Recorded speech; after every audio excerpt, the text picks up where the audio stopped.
ईटानगर से आया हूँ, थोड़ा दूर है, बच्चन में मेरा थोड़ा दूरी होगा, तो पिता को धन्यवाद करता हूँ इस मसीह के नाम में। तो पिता को धन्यवाद करता हूँ।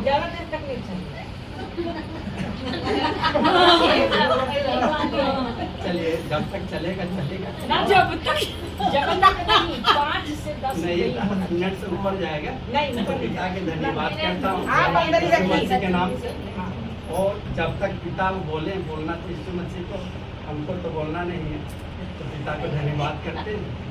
समय नहीं है, समय देखिए, कम है। ये भरमाने की कोशिश ना करिए कि हमको तो बोलना नहीं है, मसीह को बोलना है।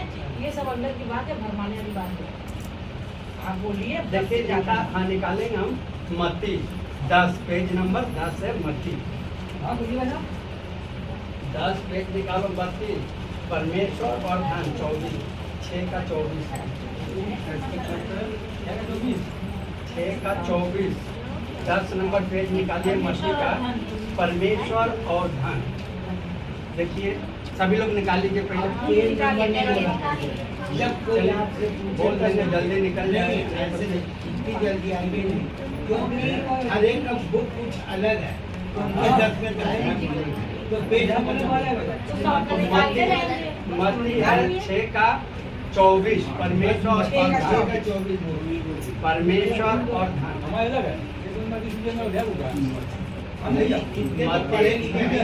मत्ती 6 का 24 देखिए लिखा है क्या? परमेश्वर और धन। परमेश्वर और धन दो शब्द है, और दोनों क्या है? दोनों एक दूसरे की पूरक है, मतलब एक साथ दोनों को नहीं जोड़ा जा सकता। उसी तरह इसमें भी लिखा है परमेश्वर। क्या हमारे प्रभु ने क्या वचन में बोले थे प्रार्थना करने के लिए? चेलों ने बोले कि यूना तो कहते हैं और प्रार्थना कराते हैं, तो गुरु आप हमको भी प्रार्थना क्यों नहीं करने का सब बतलाते हैं? तो गुरु ने क्या बोले थे? हे पिता आपका नाम पवित्र माना जाए। क्या माना जाए? पवित्र माना जाए, और आपकी राज आए। देखिए क्या है, हम लोग पिता को मानते पवित्र और उनके राज में बैठे हैं, मतलब हम अधलोक से उठ कर कितने राज में सिंहासन बैठे हैं।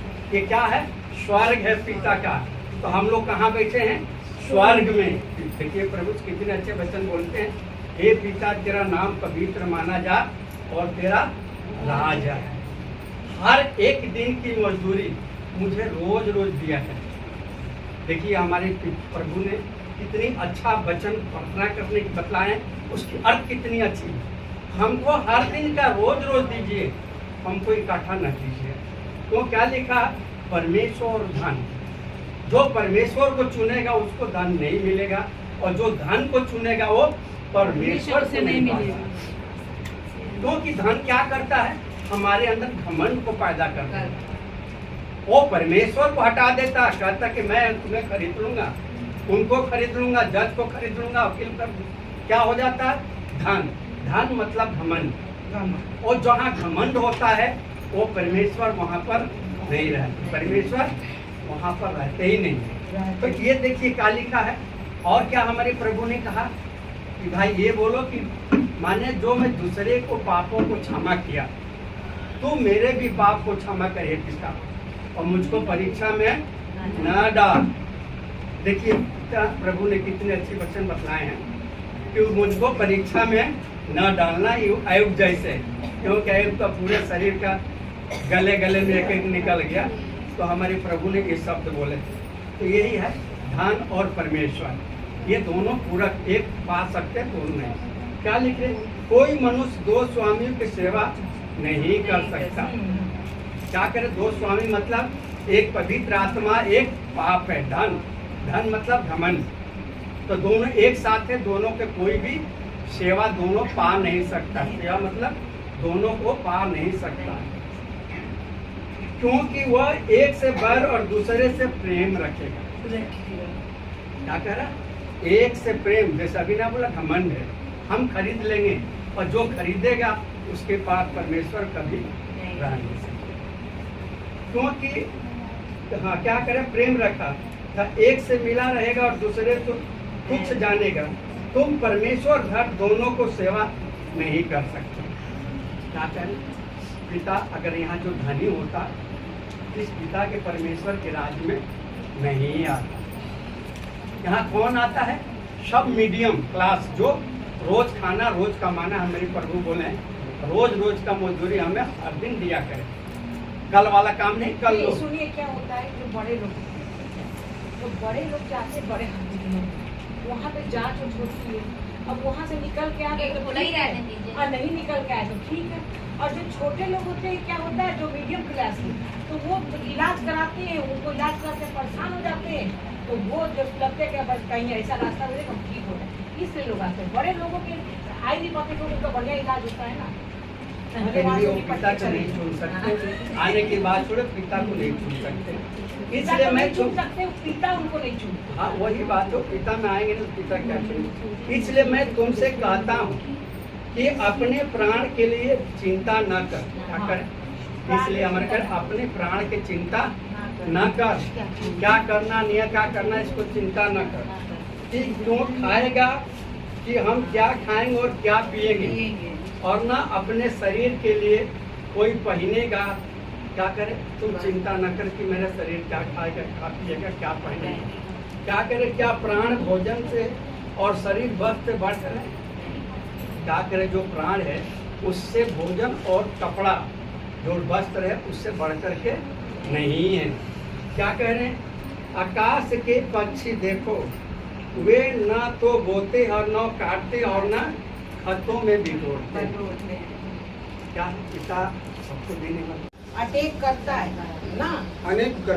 अभी क्या है कि अभी जो है बिट्टी के जीवन में परेशानी है, ठीक है, एक मिनट, इनके पति के जीवन में परेशानी आया।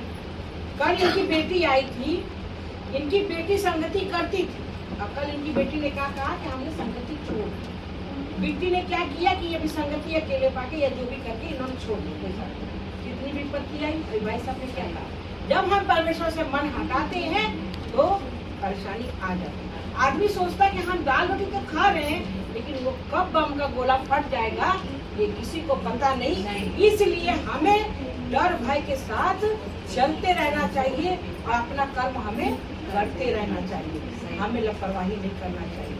तो कल रिंकी आई ना रिंकी, और रिंकी जो है कह रही थी कि हम नहीं करते, मेरा पति मुझे बोलता है ना, तो हमारा कहने का मतलब कि किसी का ना पति बोलता है और ना किसी की बीवी बोलती है, ये अपने अंदर का खुरापात होता है ना।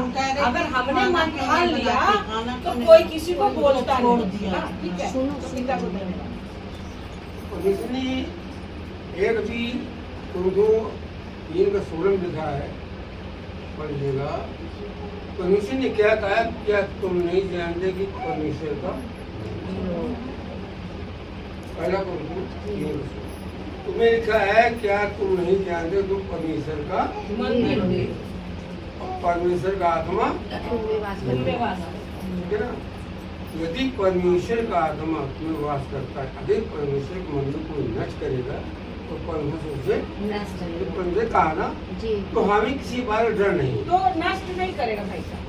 कष्ट अगर पहुंचाएगा परमेश्वर के मंदिर को कोई, तो जो कष्ट पहुंचाएगा उसको परमेश्वर नष्ट करेगा। उसी को बोल रहा हूँ जो नहीं, अब वही हम इसी बात को मंदिर को नष्ट करेगा तो परमेश्वर हम नष्ट करेंगे नहीं, परमेश्वर का मंदिर हम लोग हो गए, ठीक है। हाँ। तो अगर ये नष्ट हो जाएगा तो फिर ये मंदिर रहेगी कहाँ? अगर कष्ट पहुंचाएगा जो उसके अंदर तो उसको वो नष्ट करेगा। आप सही दे रहे हैं, जो लिखा है वो। असल बात क्या है कि जो परमेश्वर ने कहा है ये मंदिर हमारा है, अगर हमारे मंदिर को कोई भी कोई और देता है तो परमेश्वर का तुमको चिंता करने की कोई बात नहीं। हम हमारा मंदिर है, कोई अगर मंदिर को हमारे कटे से ले लो, मतलब तो परमेश्वर में लिखा है कि न हम पर कोई बात चिंता करने की जरूरत नहीं। तो हमें जब भी कोई चीज़ की परेशानी है या कोई गंदगी है या कोई बीमारी है तो वो घबराने की जरूरत नहीं है, क्योंकि परमेश्वर ने कहा है तुम मेरा मंदिर हो, हमारा आत्मा तुम्हें वास करता है, तो तुम कहाँ से आएगा? तुम कहाँ से आ जाता है? तुम वहाँ से आता है जब हमारा मन कमजोर हो। कमजोर होता है, नकारात्मक सोच जब हमारी होती है। जब हमारा मन कमजोर होता है ना, तो उसे प्रार्थना और जो सोच तमाम प्रकार की सोच जाने लगता है, वहाँ दुष्ट और जानता कौन जो सोच कर दुष्ट रहता है।